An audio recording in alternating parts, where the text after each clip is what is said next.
Shalom. Assalamualaikum warahmatullahi wabarakatuh. Salam sejahtera untuk kita sekalian. Om Swastiastu. Dengan memanjatkan puji syukur kehadirat Tuhan Yang Maha Esa, dengan semangat Wepo Tinggi Gilrakin Sumi, Tuhan menciptakan kita yang membangun, kami satu pasir bersatu bersemangat untuk membangun.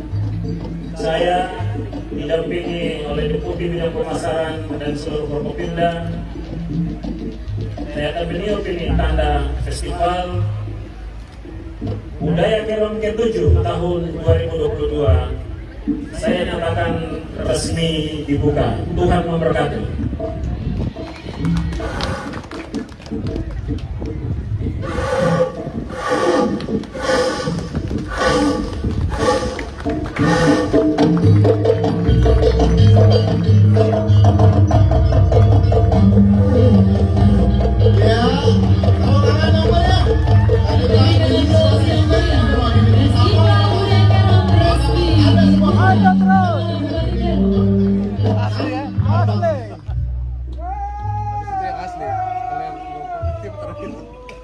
Dilanjutkan dengan pelepasan balon udara.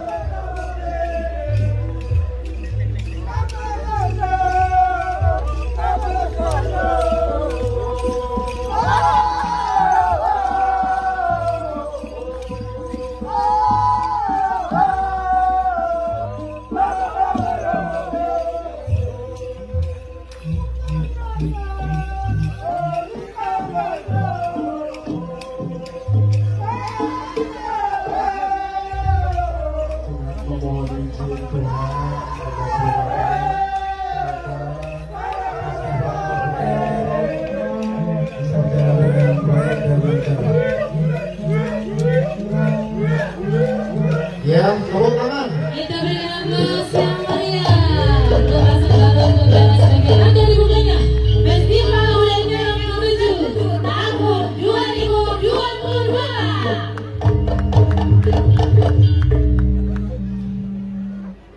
Itu saya bilang tadi, nyangkut di kan saya bilang tadi, jangan terlalu dalam, dan nyangkut di dalam.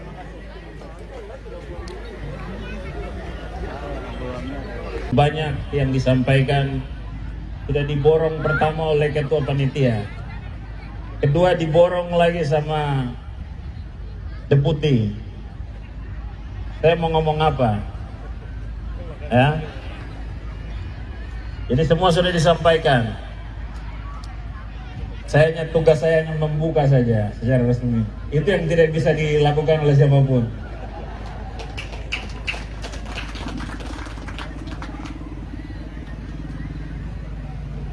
Bapak Ibu, saya pikir kita sepakat bahwa seni dan budaya adalah nafas kita.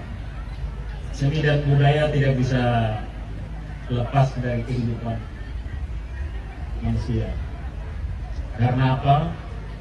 Karena seni dan budaya adalah hasil karsa kehendak manusia. Hasil karya, karsa, dan kehendak dari manusia itu sendiri. Yang berikut, catatan berikut bagi Kerom ini rupanya sangat beragam, berbeda-beda. Kerom berbeda-beda. Tadi kita lihat ya. Tapi kalau kita tarik ke atas, nafasnya satu saja. Dari semua perbedaan yang tadi, nafasnya satu, adalah seni dan kebudayaan. Ornamen boleh beda, perlengkapan budaya boleh beda, tapi semua dilakukan oleh manusia, oleh anak bangsa. Tadi saya lihat reok, ada anak Papua yang ada di penari reok tadi. Itu artinya apa? Bahwa seni dan budaya itu bisa dipelajari. Seni dan budaya itu sebuah kreativitas yang bisa kita pelajari. Hari ini pemerintah telah memberikan suatu peluang besar, adanya sebuah kementerian baru pariwisata dan ekonomi kreatif. Sebuah nomenklatur ini memberikan kita sebuah pesan bahwa dari seni dan kebudayaan itu bisa kita tingkatkan ekonomi. Untuk itu kita harus gali seluruh potensi yang ada, kita tingkatkan potensi yang ada, kita lestarikan itu potensi yang ada, maka potensi itu secara berkelanjutan akan memberi hasil. Kalau hari ini seni dan budaya yang kita tunjukkan ini belum memberikan manfaat ekonomi, berarti itu pekerjaan rumah kita semua. Bagaimana seni tari, sanggar seni, sanggar budaya ini bisa memberikan hasil ekonomi yang konkret.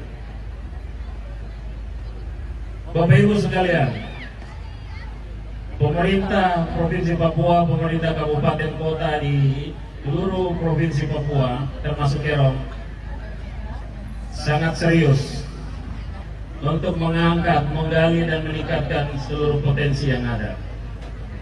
Kerom memiliki 7 suku asli dan juga suku-suku non pribumi yang bisa kita lihat tadi.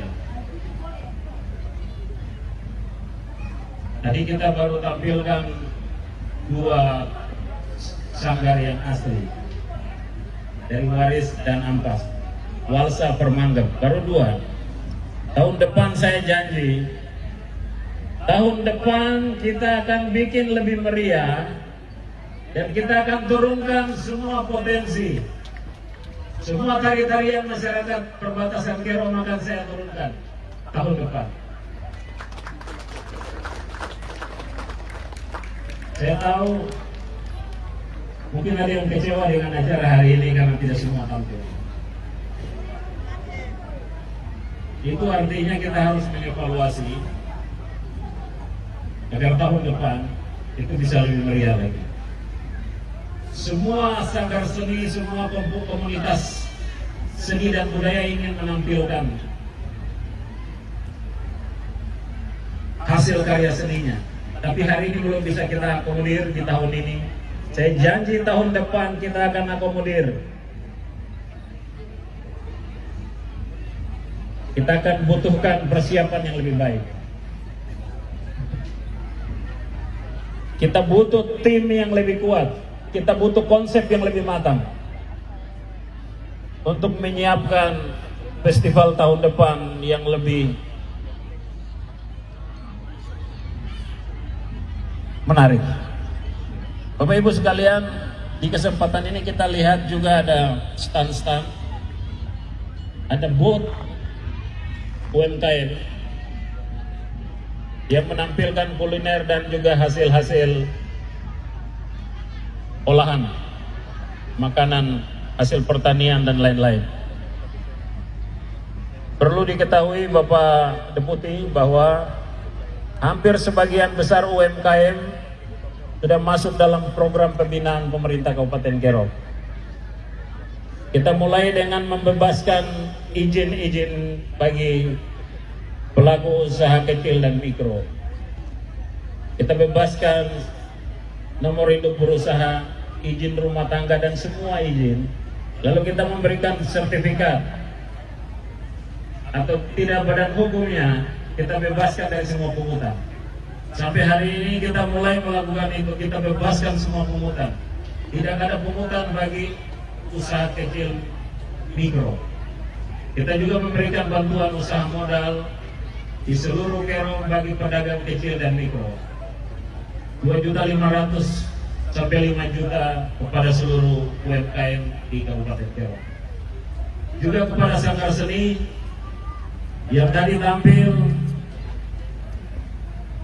Tadi ada seorang mas yang naik ke sini. Beliau yang tadi menari reog, ya. Beliau naik katanya hanya mau peluk saya, peluk bupati. Katanya sayang bupati. Karena sanggar-sanggar ini kita berikan bantuan pembinaan 10 juta setiap sanggar seni. Dan besok puncaknya kita akan serahkan semua sanggar seni ini 10 juta. Seluruh sanggar seni seluruh Kero sebagai dalam pembinaan. Kita juga memberikan bantuan untuk mereka punya alat-alat seni, misalnya gamelan Bali atau gamelan Jawa dan juga yang lain-lain. Juga bagi anak-anak muda tahun ini kita adakan paket alat musik band lengkap yang kita bagi pemuda-pemuda di Kero. Per distrik kita bagi 1 set alat musik untuk pemuda-pemuda di Kero. Kita juga memberikan pelatihan karena SDM juga merupakan kunci peningkatan kebangkitan ekonomi kreatif. Pelatihan yang relevan dengan ekonomi kreatif juga kita programkan. Harapan kami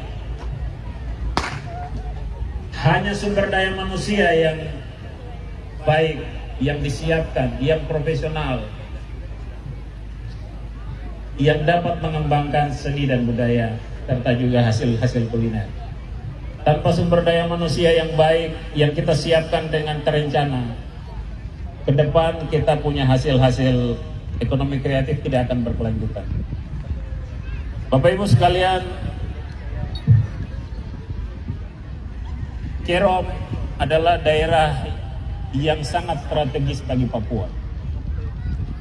Pertama, Kero adalah daerah pelintasan dari utara Papua menuju pegunungan tengah dan selatan.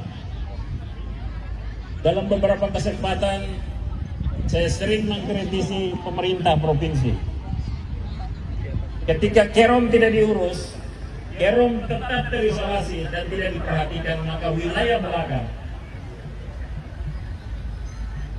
wilayah pegunungan Bintang, Bovendigul, Yalimo, Yaukimo, Jayawijaya itu akan tetap terisolasi.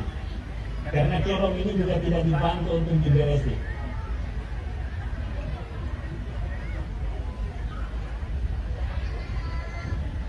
Jadi situasi Kerom hari ini bagian dari perjalanan pemerintahan selama ini yang mungkin kurang mendapat perhatian.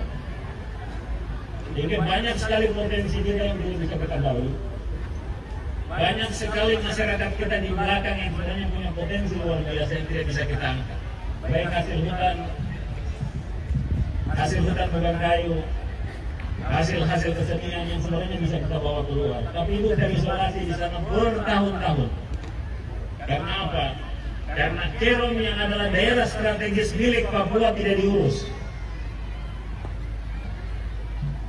Kalau Kerom kita urus, pasti Keromnya akan memberikan dampak bagi provinsi Papua, tanah Papua dan Indonesia. Hal strategis kedua adalah Kerom memiliki garis batas darat negara hampir 150 km. Kita mempunyai 5 lokri, lokasi prioritas calon PLBM yang bisa diusulkan sebagai PLBM.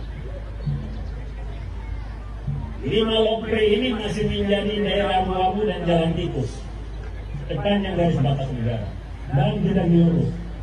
Dan di situ hidup masyarakat asli Papua Kero yang sudah bertahun-tahun melakukan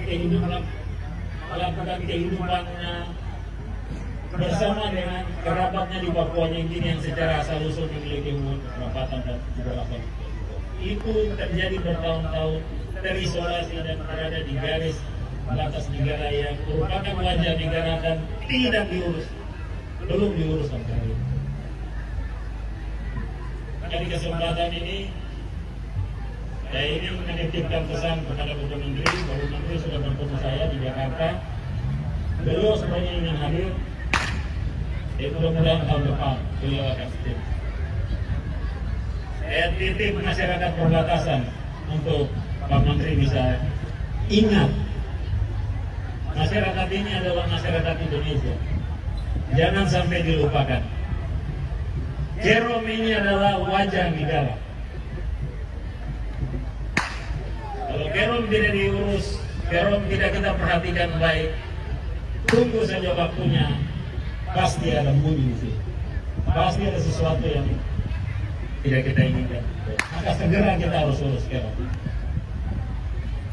Karena Kerom mempunyai sejarah panjang yang kelam. Sehingga kalau kita lihat sudah damai, semua baik hari ini harus kita syukuri. Segera kita urus mereka. Bapak Ibu sekalian, Kabupaten Kerom juga sebagai penyuplai sayur mayur buah-buahan, hasil-hasil peternakan untuk ibu kota provinsi Papua dan wilayah kota Jayapura dan Kabupaten Jayapura. Sayur mayur buah-buahan, hasil ternak, telur, daging, itu bagian dari produk lokal Papua itu berasal dari Kerom. Jadi masyarakat seni yang tadi kita lihat, mereka itu petani. Mereka hadir di sini tapi hari-hari mereka ada di ladang, ada di kebun, mencanggul mengelola. Kerom ini begitu strategis. Kalau satu hari saja Kerom tidak suplai sayur mayur ke bawah, hotel-hotel di Jayapura akan kehabisan pangan. Ini menjadi penting bahwa Kerom dalam banyak hal perlu mendapat perhatian dari kita sekalian. Festival budaya hari ini adalah salah satu cara untuk kita menggali, meningkatkan potensi yang dimiliki oleh masyarakat itu sendiri. Ini bukan hanya agenda rutin tahunan. Saya ralat itu tadi sambutan. Agenda tahunan, no, bukan agenda tahunan. Wajib. Ini bukan agenda tahunan festival ini. Jangan kita bikin sebuah rutinitas sehingga tidak memberi makna bagi kehidupan kita. Festival budaya adalah nafas kita, bukan agenda tahunan pemerintah. No. Sambutannya nanti dulu ya. Tepuk tangan dulu. Kalau hanya agenda rutin, kita tidak pernah mau mengevaluasi, kita tidak pernah mau belajar memperbaiki hal-hal untuk kehidupan, untuk semakin baik dan bermakna bermanfaat bagi daerah. Saya tidak ingin hari ini, tahun ini punya, nanti tahun depan lagi muncul kesalahan-kesalahan yang sama. Tidak boleh. Tahun lalu punya yang tidak betul, jangan kita bawa ke tahun ini. Yang tidak betul tahun ini punya, jangan dibawa lagi ke tahun depan. Setuju? Yang tidak benar di tahun ini, jangan dibawa ke tahun depan. Betul? Tuh, mereka setuju di sana semua.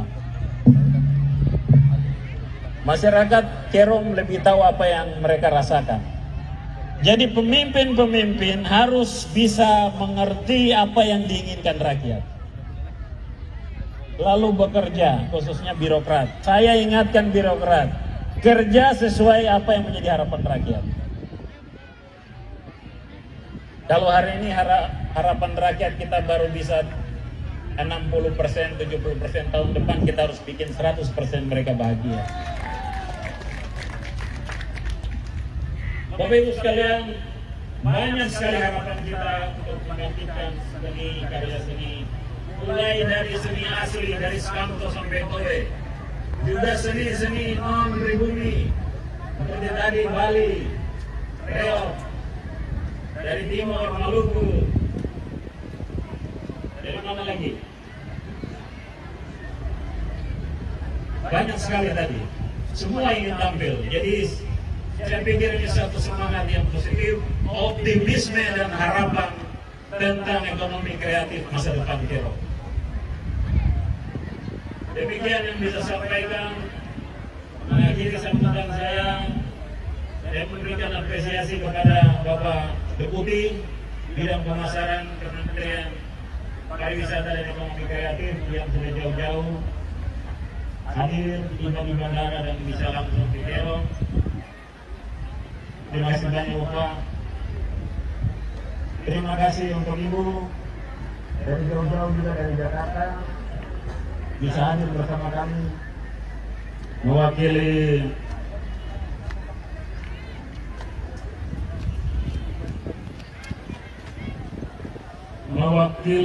Direktorat Pengembangan Pemanfaatan Kebudayaan. Terima kasih Bu. Para Forkopimda yang hadir, Bapak Kapolres, Bapak Kajari, Danrem, semua pimpinan TNI Polri yang hadir, tokoh agama, tokoh perempuan, Bapak Denhur, terima kasih banyak sudah hadir. Semua paguyuban, semua saudara-saudari masyarakat Kero, adik-adik tadi dari PAUD, dari Sulawesi Selatan, adik-adik kita yang menari, terima kasih banyak, apresiasi buat semua. Untuk Pawai Festival tadi, terima kasih banyak dari Waris, jauh-jauh dari Ampas, terima kasih banyak semua sudah hadir. Keamanan TNI Polri, Satpol PP, Nages, semua yang standby, Insan Media, tamu undangan secara khusus panitia, terima kasih banyak untuk semua. Alhamdulillah, mudah-mudahan Tuhan membalas semua pengabdian pelayanan kita untuk masyarakat Kabupaten dan daerah ini. Wemo Kinkei, Gilbra Kensuri, Tuhan menciptakan kita yang membangun. Kami satu fase bersatu bersepakat untuk membangun. Yang mengundang Bapak Budi, Ibu,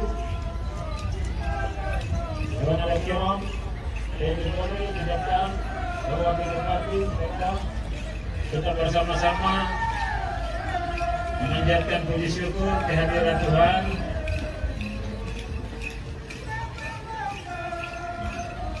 Mohon izin Bapak Bupati, pada dibuka secara resmi dilakukan dengan perlindungan tinggi. Itu tenang kalau mau dapat kupon door prize.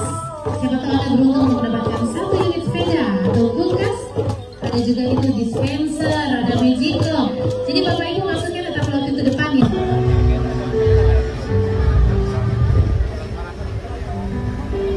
Iya, selanjutnya dibuka Mas Buto.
Kerom menyampaikan salam Wonderful Indonesia, Pesona Indonesia dari tapal batas Negara Kesatuan Republik Indonesia Papua New Guinea di Kabupaten Kerom.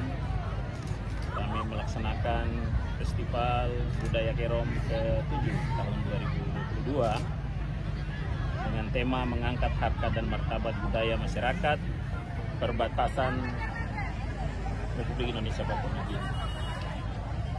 Tujuan dari dilaksanakannya festival budaya ini tentu pertama kita ingin mengangkat, menggali dan meningkatkan dan melestarikan seluruh potensi budaya yang ada di Kabupaten Kerom, hasil-hasil karya seni dan kebudayaan yang merupakan bagian yang tidak terpisahkan dari kehidupan bermasyarakat, berbangsa dan bernegara. Karena kekayaan seni dan kebudayaan itu adalah bagian dari kekayaan intelektual kita, bagian dari kekayaan budaya kita, bagian dari unsur-unsur kehidupan, komponen budaya kita yang perlu kita jaga. Kesempatan ini kita tampilkan berbagai macam sanggar, ada dari masyarakat pribumi, dari suku Walsa Permanggem, dan juga dari non-pribumi Kerom, yang juga warga Kerom, anak-anak Kerom juga dari berbagai macam pulau di Indonesia yang menempati Kabupaten Kerom, dari Jawa, dari Pulau Sumatera, Batak tadi, ada Ponorogo, ada Banyuwangi, ada Jawa Timur, ada Maluku, berwarna-warni dan beragam. Semakin berwarna, semakin beragam, semakin baik. Semakin seragam, semakin tidak baik atau kurang baik. Keberagaman adalah sesuatu yang patut kita syukuri dan kita pelihara. Jadi festival ini juga untuk meningkatkan persatuan dan kesatuan di tengah kehidupan masyarakat Kerom yang sangat beragam, yang sangat majemuk. Dengan momentum ini, masyarakat Kerom yang berasal dari pulau-pulau yang berbeda, dari Nusantara yang berbeda ini bisa bertemu, mereka bercengkerama, mereka saling mengenal, sosialisasi bisa jalan, yang dari Toy mengenal yang dari Stantong, dari mana-mana dia saling mengenal. Itulah tujuan kita untuk adanya terjadi sosialisasi. Di atas itu semua, kita ingin ada pembinaan terhadap sanggar-sanggar seni dan budaya. Baik lewat program-program bantuan-bantuan pada sanggar-sanggar seni, tapi pentas-pentas seni ini kita harapkan dia melakukan trigger. Dia sebagai trigger untuk bagaimana sanggar-sanggar seni ini bisa menghasilkan ekonomi bagi kelompoknya, bagi komunitas sanggar seninya. Kita tahu hari ini bahwa kreativitas dan inovasi itu salah satu hal penting di dalam situasi ekonomi yang lagi sulit. Kita tidak bisa lagi berharap pada satu sektor ekonomi, misalnya ekonomi pertanian saja atau pertambangan saja, tidak. Tapi seluruh potensi yang ada di dalam masyarakat ini harus kita kreasikan, kita inovasikan untuk menghasilkan uang. Ini penting sekali Bapak Ibu, sehingga festival ini tidak hanya merupakan agenda rutin Pemda Kerom, tapi jauh dari itu adalah bagaimana kebudayaan, hasil karya seni, karsa, pikiran, buah karya ini, anak-anak ini dihargai oleh pasar. Siapa pasar? Ya wisata. Nah, wisata itu akan datang ke sini ketika yang pertama Kerom ini bersih. Harus bersih dulu. Syarat pertama untuk wisata datang bersih dulu. Kalau tidak bersih nggak ada yang mau ke sini. Yang kedua itu betul-betul orang Kerom itu ramah. Ya, senyum, sapa, tegur. Orang mau datang kalau Kerom ini, orang Kerom itu ramah-ramah. Saya lihat itu sudah ada. Kerom bersih, Kerom ramah, Kerom hijau, Kerom subur, punya hasil pertanian macam-macam, dan kekayaan budaya yang tadi itu juga bagian dari karya-karya seni, termasuk ornamen, termasuk tarian, ya, art performing maupun handicraft, hasil karya kerajinan, tapi juga kuliner.